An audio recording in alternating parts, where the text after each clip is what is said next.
નમસ્કાર વિદ્યાર્થી મિત્રો, શ્રી વન વિદ્યાલય આંબાબારીથી હું કલ્પનાબેન પટેલ. મિત્રો, ધોરણ 11 નું તત્વજ્ઞાનનું બીજું ચેપ્ટર આપણું છે પરંપરાગત તર્કશાસ્ત્રની દ્રષ્ટિએ વિધાનો. તો આની આપણે આગલા વિડીયોની અંદર ચર્ચા કરી ગયા. હવે આપણે આ વિડીયોની અંદર નિરુપાધિક વિધાનના પ્રકારોની ચર્ચા કરીશું. તો મિત્રો, હવે આપણે નિરુપાધિક વિધાનના પ્રકારો વિશે માહિતી મેળવીએ. નિરુપાધિક વિધાનના બે પ્રકાર પડે છે. એક તો ઈયતા એટલે કે ક્વોલિટી અને ક્વોન્ટિટી અને ક્વોલિટી એટલે કે ગુણ. તો ઈયતાની દ્રષ્ટિએ નિરુપાધિક વિધાનના પ્રકારો. તો ઈયતા એટલે શું એ આપણે પહેલાં તો જોઈએ. તો કે ઈયતા એટલે વિધાનના ઉદ્દેશ્ય પદ દ્વારા નિર્દેશાતા વર્ગના કેટલાક સભ્યોનો નિર્દેશ થયો છે તે નક્કી કરતી બાબત, એટલે એને ઈયતા કહેવાય. તો એ નિરુપાધિક વિધાનના એમાં ઈયતાની દ્રષ્ટિએ બે પ્રકાર પડે છે. એક તો છે સર્વદેશી નિરુપાધિક વિધાન અને બીજું છે એકદેશી નિરુપાધિક વિધાન. તો સૌથી પહેલાં આપણે સર્વદેશી નિરુપાધિક વિધાન વિશે જોઈએ. તો જે નિરુપાધિક વિધાનમાં ઉદ્દેશ્ય પદ દ્વારા નિર્દેશાતા વર્ગના સર્વ સભ્યોનો ઉલ્લેખ થયો હોય તો તેને સર્વદેશી નિરુપાધિક વિધાન કહેવાય. આપણે આગળ જોઈએ ને કે સર્વ એટલે કે બધા, એક વર્ગના બીજા વર્ગમાં બધા સમાવેશ પામે છે, તો એમાં સર્વ એટલે બધા જ આવી જાય, તો તે સર્વદેશી નિરુપાધિક વિધાન છે. હવે ઉદાહરણ આપણે જોઈએ. સર્વ માતાઓ પ્રેમાળ હોય છે. તો અહીંયા સર્વ એટલે બધા માટે કીધું છે કે બધી માતાઓ પ્રેમાળ હોય છે. બીજું ઉદાહરણ છે કે કોઈ પણ શિક્ષક અભણ નથી. તો અહીં કોઈ પણ એટલે બધા જ આવી જાય, કોઈ પણ શિક્ષક અભણ નથી. તો આ ઉદાહરણની અંદર સર્વ અને કોઈ પણ આ બે શબ્દો જે છે એ સર્વદેશી ઈયતાકારકો કહેવાય છે, એટલે કે બધા માટે એ વપરાયો છે. તે જ રીતે આગળ જોઈએ તો એકદેશી નિરુપાધિક વિધાન. હવે એકદેશી નિરુપાધિક વિધાન કોને કહેવાય? તો કે જે નિરુપાધિક વિધાનમાં ઉદ્દેશ્ય પદ દ્વારા નિર્દેશાતા વર્ગના કેટલાક સભ્યોનો ઉલ્લેખ થયો હોય તેને એકદેશી નિરુપાધિક વિધાન કહેવાય.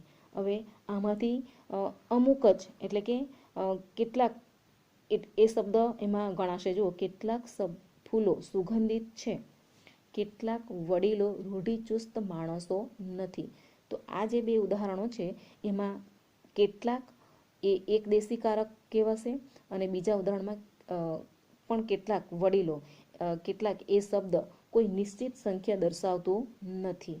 એટલે પરંતુ ઉદ્દેશ્ય પદ દ્વારા નિર્દેશાતા વર્ગના કુલ સભ્યોની જે સંખ્યા છે, એટલે કે 100, જે ધારો કે 100 હોય તો તેમાંથી 1 થી 99 જેટલા સભ્યોની અનિશ્ચિત સંખ્યા દર્શાવે છે. એટલે કેટલાક શબ્દોનો ઉપયોગ થયો છે. એ હકીકતને આપણે ધ્યાનમાં લઈને કેટલાકનો તાર્કિક અર્થ ઓછામાં ઓછો પરંતુ બધા જ તો નહીં જ એમ આપણે ગણાવી શકીએ. એટલે બધા ફૂલો સુગંધિત છે એવું નથી કીધું, કેટલાક ફૂલો સુગંધિત છે. એટલે ધારો કે 100માંથી 99 જેટલા તો છે પણ તેમાં સંપૂર્ણ નથી, બધા જ નથી એવું કહેવા માંગે છે. કેટલાક માણસો પૈસાદાર વ્યક્તિઓ છે. તો આ વિધાનનો અર્થ એમ થાય કે ઓછામાં ઓછો એક માણસ તો પૈસાદાર છે જ. એટલે અહીં એકદેશી નિરુપાધિક વિધાન એને આપણે ગણાવી શકીએ. ત્યારબાદ આગળ જોઈએ તો ગુણની દ્રષ્ટિએ નિરુપાધિક વિધાનના કેટલાક પ્રકારો પડે છે.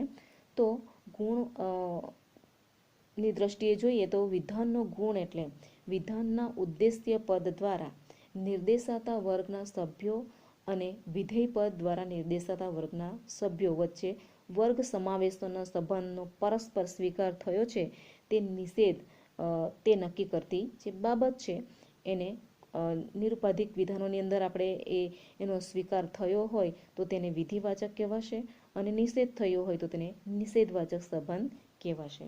આગળ આપણે જોઈ જ ગયા છે કે એ વિધાનનો ગુણ જે છે એ સંયોજક છે અથવા નથી દ્વારા વ્યક્ત થતો હોય છે. તો વિધિવાચક નિરુપાધિક વિધાન અને નિષેધવાચક નિરુપાધિક વિધાન આગલા વિડીયોમાં આપણે એની જાણકારી મેળવી છે. તો વિધિવાચક નિરુપાધિક વિધાનની વ્યાખ્યા જોઈએ તો જે નિરુપાધિક વિધાનમાં ઉદ્દેશ્ય પદ દ્વારા નિર્દેશાતા વર્ગ અને વિધેય પદ દ્વારા નિર્દેશાતા વર્ગ વચ્ચેના વર્ગ સમાવેશોનો સંપૂર્ણ સંબંધ એટલે કે સંપૂર્ણ કે આંશિક રીતે સ્વીકાર થયો હોય તેને વિધિવાચક નિરુપાધિક વિધાન કહેવાય છે. ઉદાહરણ દ્વારા સમજીએ તો જલ્દી સમજાય. જુઓ, સર્વ વિદ્યાર્થીઓ વિદ્યા અભ્યાસ કરે છે. તો અહીં સર્વ વિદ્યા એટલે કે બધા વિદ્યાર્થીઓ વિદ્યા અભ્યાસ કરે છે. બીજું ઉદાહરણ છે કે કેટલાક નેતાઓ સેવાભાવી વ્યક્તિઓ છે. તો કેટલાક એટલે કે અમુક જ, એમ બધા જ નથી, એટલે એમાં આંશિક રીતેનો સ્વીકાર થયેલો છે અને પહેલામાં સંપૂર્ણ સ્વીકાર થયેલો છે. જો આ ઉદાહરણમાં છે શબ્દ એ સંયોજક છે. ઉદ્દેશ્ય પદના વર્ગના સર્વ સભ્યોના વિધેય પદના વર્ગમાં સમાવેશ થયેલો છે, તો એ માહિતી આપે છે. અને એમાં બીજા ઉદાહરણની અંદર આપણે જોઈએ તો એમાં આંશિક રીતે એનો સ્વીકાર થયેલો છે, એટલે એ હકારાત્મક સંબંધને વ્યક્ત કરે છે. હવે બીજું આપણે જોઈએ તો કે નિષેધવાચક નિરુપાધિક વિધાન. તો જે નિરુપાધિક વિધાનમાં ઉદ્દેશ્ય પદ દ્વારા નિર્દેશાતા વર્ગ અને વિધેય પદ દ્વારા નિર્દેશાતા વર્ગ વચ્ચેના વર્ગ સમાવેશનના સંબંધોનો સંપૂર્ણ કે આંશિક રીતે નિષેધ થયો હોય તો તેને નિષેધવાચક નિરુપાધિક વિધાન કહેવાય છે. ઉદાહરણ જોઈએ તો કોઈ પણ દેવતા માનવી નથી. અને બીજું ઉદાહરણ છે કેટલાક ચલચિત્રો જોવા લાયક નથી. તો આ વાક્ય જે છે એમાં કોઈ પણ દેવતા માનવી નથી એટલે એ સંપૂર્ણ એનો નિષેધ થયેલો છે, એટલે કે કોઈ પણ દેવતા માનવી નથી. અને બીજામાં કેટલાક ચલચિત્રો જોવાલાયક એટલે કેટલાક જોવાલાયક છે અને કેટલાક નથી એ દર્શાવે છે. એટલે આના આધારે આપણે જાણી શકીએ કે જે એની અંદર કેટલાક વર્ગ સમાવેશનો કોઈ એક પહેલામાં સંપૂર્ણપણે નિષેધ થયેલો છે અને બીજા ઉદાહરણની અંદર એનો આંશિક રીતે નિષેધ થયેલો છે. અને નથીના એમાં સંયોજક છે અને એના દ્વારા ઉદ્દેશ્ય પદના વર્ગના એક પણ સભ્યના વિધેય પદના વર્ગમાં સમાવેશ થયો નથી એવી માહિતી આપે છે. અને બીજામાં પણ નથી સંયોજક છે પણ એમાં કેટલાક સભ્યો એ વર્ગમાં સમાવેશ પામતા નથી એની માહિતી આપે છે. અને એ નકારમાં છે એટલે એ નિષેધને વ્યક્ત કરે છે. હવે ઇયતા અને ગુણ આ બંનેને સાથે જો આપણે વિચાર કરીએ તો એના 4 પ્રકારો પડે છે. એક તો સર્વદેશી વિધિવાચક વિધાન. સર્વદેશી એટલે કે બધાનો સ્વીકાર થયો છે. સર્વદેશી નિષેધવાચક વિધાન એટલે એમાં કોઈનો પણ સ્વીકાર થયો નથી એટલે કે નકાર છે. સર્વદેશી નિષેધવાચક વિધાન. એક દેશી વિધિવાચક વિધાન એટલે એમાં કેટલાકનો સ્વીકાર થયો છે તો એ એક દેશી વિધિવાચક વિધાન. અને એક દેશી નિષેધવાચક વિધાનની અંદર એમાં કેટલાકનો નિષેધ થયેલો છે એટલે એ એક દેશી નિષેધવાચક વિધાન. આ જે તમને અહીં આકૃતિ છે એના દ્વારા તમે સમજી શકો છો કે વિધાન અને એની આધારે એક દેશી વિધિવાચક વિધાન, ઇયતા અને ગુણના જે પ્રકારો પડે છે એની અંદર આપણે આ માહિતી જાણી શકીએ. હવે એના પહેલું છે સર્વદેશી વિધિવાચક વિધાન, બીજું છે સર્વદેશી નિષેધવાચક વિધાન, ત્રીજું છે એક દેશી વિધિવાચક વિધાન અને ચોથું છે એક દેશી નિષેધવાચક વિધાન. હવે સર્વદેશી વિધિવાચક વિધાન જે છે એની અંદર આપણે જોઈએ તો ઉદ્દેશ્ય પદ દ્વારા નિર્દેશાતા વર્ગના તમામ સભ્યો વિધેય દ્વારા નિર્દેશાતા વર્ગમાં સમાવેશ પામે છે તો એ વિધાનને સર્વદેશી વિધિવાચક વિધાન કહેવાય. હવે એનું ઉદાહરણ આપણે જોઈએ તો સર્વ બાળકો નિર્દોષ વ્યક્તિઓ છે. બીજું ઉદાહરણ છે સર્વ શિક્ષકો ભણેલી વ્યક્તિઓ છે. તો આમાં સર્વદેશી વિધિવાચક માટે ગુજરાતીમાં એના માટે જે પ્રતીક તમારે આપવાનું હોય તો તેમાં સર્વદેશી એટલે કે બધા માટે કહેવાયેલું હોય તો હા, અને અંગ્રેજીમાં એને કેપિટલ એ પ્રતીક વપરાય છે. સર્વદેશી વિધિવાચક વિધાનોને ગુજરાતીમાં હા અને અંગ્રેજીમાં એ તરીકે ઓળખવામાં આવે છે.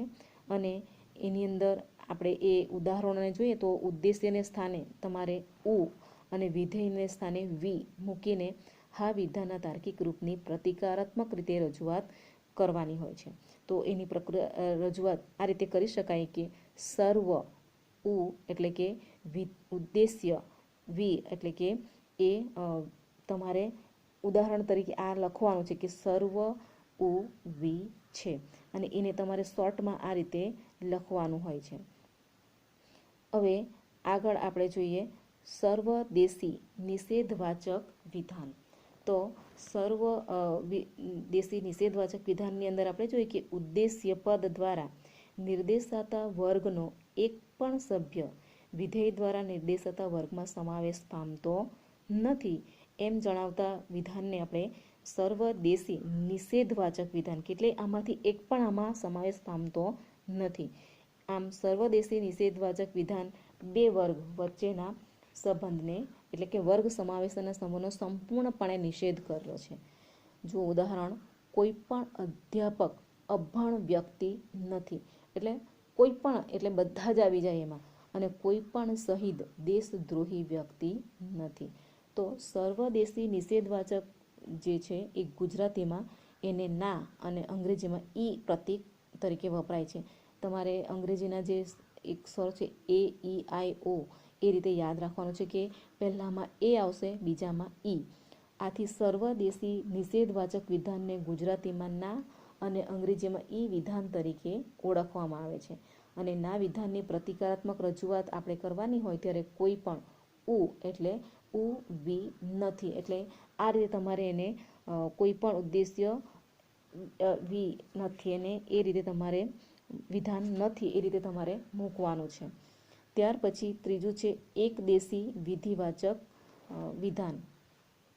તો ઉદ્દેશ્ય પદ દ્વારા નિર્દેશાતા વર્ગના કેટલાક સભ્યો વિધેય દ્વારા નિર્દેશાતા વર્ગમાં સમાવેશ પામે છે. એટલે એમાં કેટલાક સમાવેશ પામે છે અને કેટલાક નથી એમ જણાવતા વિધાનને એકદેશી વિધાન કહેવાય છે. હવે એ બે એકદેશી વિધાનવાચક વિધાનમાં બે વર્ગ વચ્ચેના વર્ગ સમાવેશનનો સંબંધ જે છે એમાં આંશિક રીતે સ્વીકાર થયેલો છે, એટલે કે કેટલાકનો સ્વીકાર થાય છે અને કેટલાકનો નહીં. ઉદાહરણ જોઈએ તો કેટલાક સંતો પરોપકારી વ્યક્તિઓ છે અને બીજામાં કેટલાક વેપારીઓ પ્રમાણિક વ્યક્તિઓ છે. એટલે કેટલાક સંતો પરોપકારી છે પણ કેટલાક નથી એવું દર્શાવે છે, અને કેટલાક વેપારીઓ પ્રામાણિક વ્યક્તિઓ છે તો પણ કેટલાક નથી, એટલે કેટલાક એટલે અમુકનો આમાં સ્વીકાર થયેલો છે, તો એને એકદેશી વિધિવાચક વિધાન કહેવાય. હવે એકદેશી વિધિવાચક વિધાન માટે ગુજરાતીમાં એને હ અને અંગ્રેજીમાં આઈ પ્રતીક તરીકે વપરાય છે. એટલે એકદેશી વિધિવાચક વિધાન તમારે જ્યારે ગુજરાતીમાં એને હ અને અંગ્રેજીમાં આઈ વિધાન તરીકે ઓળખવામાં આવે છે. હ વિધાન ઉપરોક્ત એટલે કે આપણે જે ઉપરના દ્રષ્ટાંત જોયા કે કેટલાક સંતો પરોપકારી વ્યક્તિઓ છે ને કેટલાક વેપારીઓ પ્રામાણિક વ્યક્તિઓ છે, એને જોતાં આપણને એ સમજાય કે હ વિધાનની આપણે પ્રતિકારાત્મક રજૂઆત કેટલાક ઉ વી છે, એટલે કે આ રીતે તમારે એને શોર્ટમાં લખવાનું હોય છે. હવે એકદેશી નિષેધવાચક વિધાન. તો ઉદ્દેશ્ય પદ દ્વારા નિર્દેશાતા વર્ગના કેટલાક સભ્યો વિધેય દ્વારા નિર્દેશાતા વર્ગમાં સમાવેશ પામતા નથી એમ જણાવતા વિધાનને એકદેશી નિષેધવાચક વિધાન કહેવાય. હવે એકદેશી નિષેધવાચક વિધાનમાં બે વર્ગ વચ્ચેના સંબંધનો આંશિક રીતે નિષેધ થયેલો છે. હવે જુઓ, કેટલાક નાગરિકો મતદાન કરનાર વ્યક્તિઓ નથી, કેટલાક નેતાઓ ભાષણ પ્રેમી વ્યક્તિઓ નથી. તો આ એકદેશી નિષેધવાચક વિધાનમાં ગુજરાતીમાં એને ન અને અંગ્રેજીમાં ઓ પ્રતીક વપરાય છે. એકદેશી નિષેધવાચક ગુજરાતીમાં ન, અંગ્રેજીમાં ઓ વિધાન તરીકે એને આપણે ઓળખાવવામાં આવે છે, અને એની જે આપણે પ્રાતિક રજૂઆત છે તો કેટલાક ઉ વી નથી. તો આ રીતે તમારે એને સમજવાનું છે. હવે એને ચાર ભાગમાં આપણે જોઈએ તો ઇયતાદર્શક, ઉદ્દેશ્ય પદ, વિધેય પદ અને સંયોજક. તો આ જે તમે કોષ્ટક છે એને બરાબર જુઓ તો એના પરથી તમને સમજાશે કે એમાં વિધાનોનો પ્રકાર અને એનો ઇયતાદર્શક શબ્દો કયા આવે, ઉદ્દેશ્ય પદ, વિધેય પદ અને સંયોજક. તો આ રીતે આપણે જોઈએ તો આપણે આગળ જોઈ ગયા કે સર્વદેશી વિધિવાચક વિધાન. તો સર્વદેશી તો એની અંદર એનો વિધાનનો પ્રકાર હા આવશે, અને અંગ્રેજીમાં કેપિટલ અક્ષર એનો એ, અને ઉ વી નથી એટલે કે ઉદ્દેશ્ય પદ, વિધેય પદ અને છેલ્લું સંયોજક. અને ના બીજું જે છે સર્વદેશી નિષેધવાચક વિધાન. તો એની અંદર તમારે જોવાનું કે ના એટલે એનો અંગ્રેજીમાં ઈ તરીકે એને ઓળખવાનું છે, અને એનો ઇયતાદર્શક શબ્દ કોઈ પણ, અને ઉ વી નથી એ રીતે શોર્ટમાં તમારે યાદ રાખવાનું. અને ત્યારબાદ છે એકદેશી વિધિવાચક વિધાન. તો તેમાં હ આવશે અને આઈ અને કેટલાક, અને ઉ વી છે, અને છેલ્લું એકદેશી નિષેધવાચક વિધાનમાં તો એનો પ્રકાર છે ન, અને અંગ્રેજીમાં એને ઓ તરીકે આપણે જાણવાનું છે. એમાં પણ કેટલાક શબ્દો આવશે, ઉ વી નથી. એટલે આ રીતે તમારે એને આ કોષ્ટક દ્વારા સમજવાનું છે. હવે પરીક્ષામાં તમને આ રીતેનું એકદેશી સર્વદેશી વિધિવાચક વિધાન એની અલગ અલગ બધાની વ્યાખ્યા પૂછાય કે સર્વદેશી નિષેધવાચક કોને કહેવાય, એકદેશી વિધિવાચક વિધાન કોને કહેવાય. હવે નિરુપાધિક વિધાનોમાં પદોની જે વ્યાપ્તિ છે એના વિશે આપણે જોઈએ તો એની અંદર વ્યાપ્ત પદ એટલે શું અને અવ્યાપ્ત પદ એટલે શું એ આપણે પહેલાં જોઈએ. તો વ્યાપ્ત પદ કોને કહેવાય કે વિધાનમાં જે વર્ગના સર્વ સભ્યોનો ઉલ્લેખ થયો હોય તે વર્ગનો નિર્દેશ કરનારું પદ એટલે કે એને વ્યાપ્ત પદ કહેવાશે. અને અવ્યાપ્ત પદ એટલે વિધાનમાં જે વર્ગના કેટલાક સભ્યોનો ઉલ્લેખ થયો હોય તે વર્ગને નિર્દેશ કરનારું જે પદ હોય એટલે કે જે વિધેય પદ હોય તેને અવ્યાપ્ત પદ કહેવાય છે. હવે આ વ્યાપ્ત પદ અને અવ્યાપ્ત પદ જે છે એને ત્રીજું છે ઉદ્દેશ્ય પદની, એમાં પહેલું છે ઉદ્દેશ્ય પદની વ્યાપ્તિ. તો કે સર્વદેશી નિરુપાધિક વિધાનમાં ઉદ્દેશ્ય પદ દ્વારા નિર્દેશાતા વર્ગના સર્વ સભ્યોનો ઉલ્લેખ થયેલો હોય, આથી હા અને ના આ બંને સર્વદેશી વિધાન હોવાથી તે પ્રત્યેકનું ઉદ્દેશ્ય પદ વ્યાપ્ત પદ કહેવાશે. અને હા તથા ના વિધાનના ઉદ્દેશ્ય પદ આગળ લાગેલા સર્વદેશીયતા કારકોના આધારે એમના ઉદ્દેશ્ય પદ વ્યાપ્ત પદ છે એવો નિર્ણય આપણે કરી શકીએ. હવે બીજું છે ઉદ્દેશ્ય પદની વ્યાપ્તિનો નિયમ.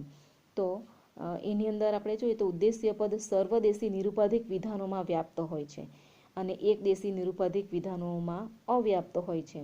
એને આપણે આગળ કોષ્ટકમાં જોઈ ગયા તો એ રીતે તમારે એને સમજવાનું છે કે હા વિધાનનું ઉદ્દેશ્ય પદ વ્યાપ્ત હોય છે અને ના વિધાનનું ઉદ્દેશ્ય પદ વ્યાપ્ત હોય છે. હ વિધાનનું ઉદ્દેશ્ય પદ અવ્યાપ્ત હોય છે અને ન વિધાનનું ઉદ્દેશ્ય પદ અવ્યાપ્ત હોય છે.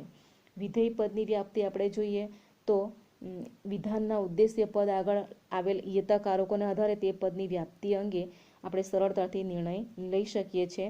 પરંતુ વિધેય પદ આગળ આવો કોઈ પણ સંકેત ન હોવાથી તે પદની વ્યાપ્તિ અંગેનો નિર્ણય કઠિન છે. તો એના માટે આપણે હા, ના, હ, ન એ પ્રકારના જે વિધાનોના વિધેયને ભાવાર્થ આપણે સમજવાનું હોય છે.